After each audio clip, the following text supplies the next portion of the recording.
Bonjour, bienvenue sur ma chaîne YouTube.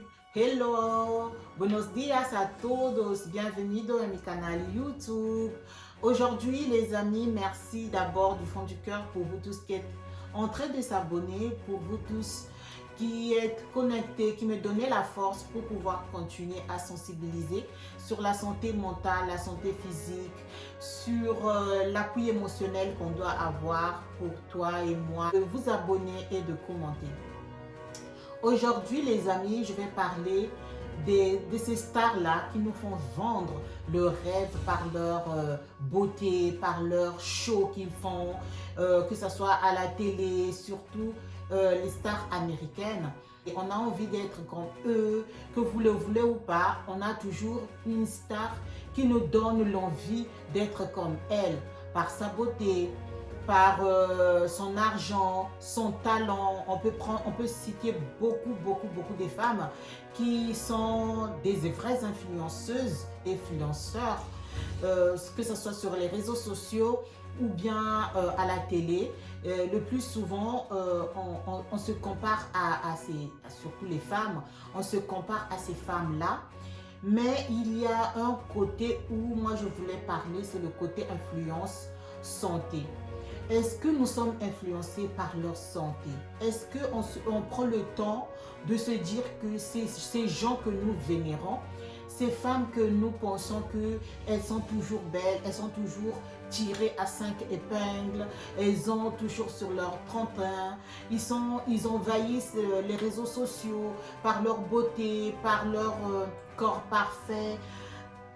Est-ce qu'on se rend compte, on s'assoit que ces personnes-là peuvent aussi souffrir d'une maladie quelconque et des fois on zappe le plus rapidement possible le côté maladie, le côté souffrance pour se projeter que dans le physique. Il y a un truc que moi je voulais aussi parler par rapport à ces stars-là qui envahissent les réseaux sociaux, qui envahissent notre vie. Je prends comme exemple d'abord, mon premier exemple, c'est la famille de Kim Kardashian, plus spécialement Kim. Kim, on a beau dire qu'elle est plastique, elle fait le show, ça c'est le côté business, parce qu'il faut qu'ils gagnent leur vie. Et leur manière de gagner la vie, c'est celle qu'ils mettent leur famille dans le show, que ce soit monté ou pas. Alors, quand je parle de l'influence, il faut savoir qu'on n'influence pas seulement les gens. Tout le monde ne regarde pas cette famille ou bien Kim Kardashian, même si on veut ressembler à ces personnes.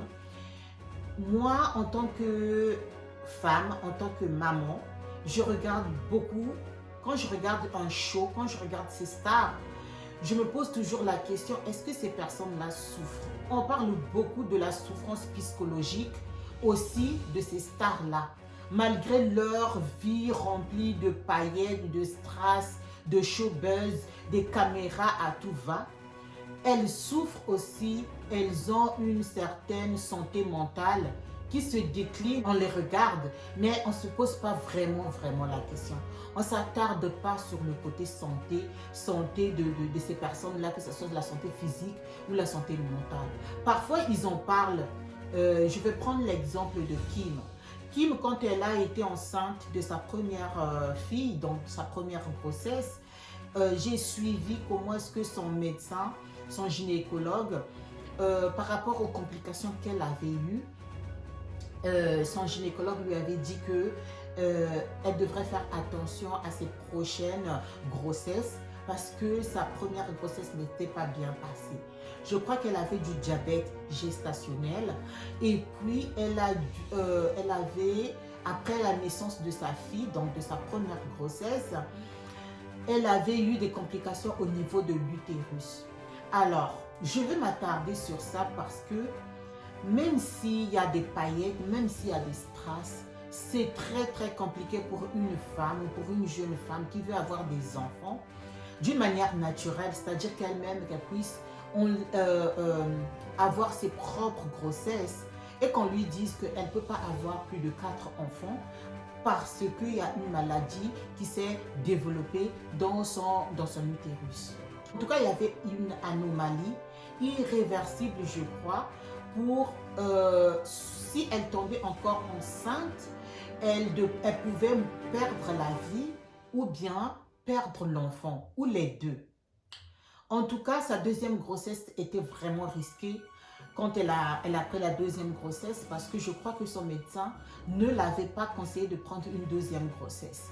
Mais elle en a pris et elle était vraiment suivie comme du lait au feu pour voir l'évolution, son évolution à elle, son évolution du bébé. Et ça, c'était sa deuxième grossesse. Quand je regarde, je sais qu'il y a des strass, il y a des paillettes, elles nous font vendre. Mais il y a aussi une certaine leçon à tirer sur ces shows-là, sur ces stars-là, sur ces vedettes-là qui viennent sur les réseaux sociaux pour nous faire vendre le rêve. C'est qu'il n'y a pas que le rêve. Il y a un langage, il y a un double standard. D'abord, ce sont des humains comme nous. C'est une femme comme toi et moi. C'est un être humain qui a des hauts et des bas. Donc, ça veut dire que quand on lui a annoncé qu'elle ne pouvait plus mettre au monde, en tout cas, elle ne pouvait plus emmener ses propres grossesses elle-même, je crois que même si elle n'a pas montré dans son show, mais ça doit lui faire mal. Parce que toi et moi, si on nous annonce une histoire comme ça, on ne fait pas le show, on va tomber dans la dépression. Parce qu'on se dit, mais pourquoi moi? Pourquoi ça m'est arrivé? Et je crois qu'elle aussi, elle s'est posé cette question. Je ne suis pas à sa place. J'essaie juste de me mettre à la place d'une femme à qui on va annoncer que dans des prochaines grossesses, tu ne pourras pas, ton utérus ne pourra pas supporter d'autres grossesses parce qu'il y a une anomalie, il y a une maladie qui a fait que ton utérus soit endommagé. Même si elle faisait tout, elle ne devrait plus tomber enceinte d'elle-même. C'est-à-dire qu'on menait sa propre grossesse, alors que c'était son idée principale, avoir ses 4 enfants, mais qu'elle-même, qu'elle puisse mettre au monde. On ne s'attarde pas sur ça, mais c'est très important de connaître. Si une femme comme ça, qui est célèbre, qui a beaucoup d'argent, qui a le monde entier à ses pieds, c'est une manière de parler, mais qui va être confrontée à une situation aussi complexe comme celle-là, de ne pas elle-même supporter la grossesse parce que son utérus est endommagé. Imaginez vous et moi que les regardons à la télé, qui pensant qu'il n'y a pas de problème chez eux parce qu'elles ont beaucoup d'argent, elle n'a pas pu trouver une solution pour éradiquer ou bien pour solutionner le problème qui est la santé. C'est une manière aussi pour nous de se dire que ce sont des êtres humains. Les difficultés qu'elles peuvent avoir, que moi je peux avoir, elle aussi elle peut en avoir. Parce que ces 2 dernières grossesses, elle a dû douer le ventre d'une mère porteuse parce qu'aux États-Unis, c'est permis parce qu'elle a de l'argent. Le deuxième exemple que je vais prendre, c'est Angelina Jolie. C'est une actrice qui a été mariée pour de nombreuses années quand même avec un autre acteur célèbre qui s'appelait Brad Pitt. Et cette femme-là, elle a adopté, elle a eu des enfants, mais dans sa famille, il y a une histoire de cancer. Le mois d'octobre, c'est le mois le mois rose, en tout cas ici en France. Je ne sais pas si c'est dans le monde entier, mais c'est le mois rose, c'est-à-dire que les femmes qui souffrent du cancer de sein. Beaucoup de jeunes femmes, beaucoup de mamans dans nos quartiers, dans notre famille ont souffert et d'autres souffrent du cancer sans le savoir. Le cancer du sein, c'est très compliqué sur le plan physique.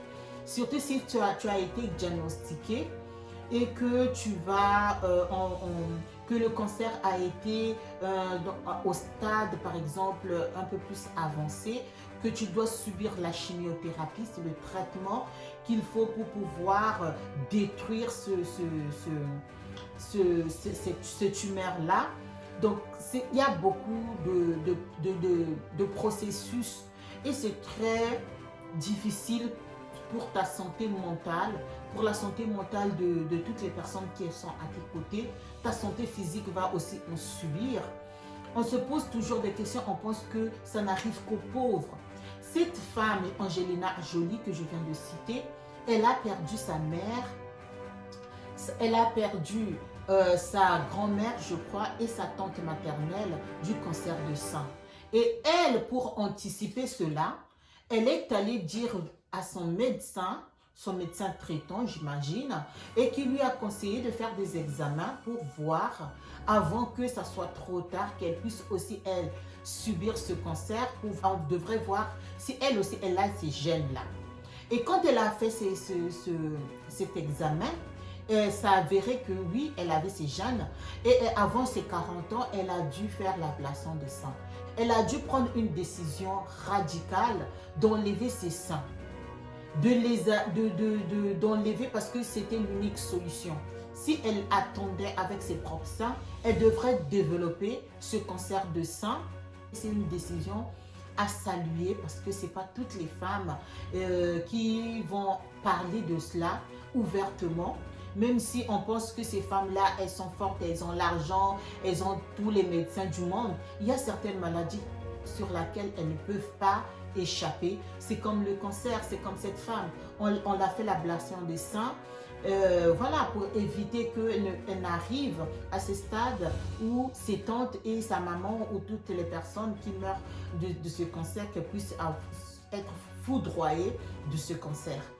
Quand on est star, on a double standard. Soit tu dois être forte, tu ne dois pas tomber malade et tu ne dois pas te sentir mal, tu ne dois pas prendre du poids. Ça, ce sont les dictats de la mode. Mais la santé proprement dite, quand on te catégorise déjà que tu es une femme forte, tu dois rester forte. Dans nos familles aussi, ça se passe de la même manière. Donc, c'est une manière aussi de se dire que ces femmes que nous regardons, que nous vénérons, que nous regardons faire le show, avec leurs strass, paillettes, tout leur argent, elles peuvent aussi souffrir comme toi et moi du diabète gestationnel, elles peuvent souffrir du cancer de sein, elles peuvent souffrir des maladies comme l'endométriose. Il y a une star française ici, comment on l'appelle, Laurie, qui souffre de l'endométriose.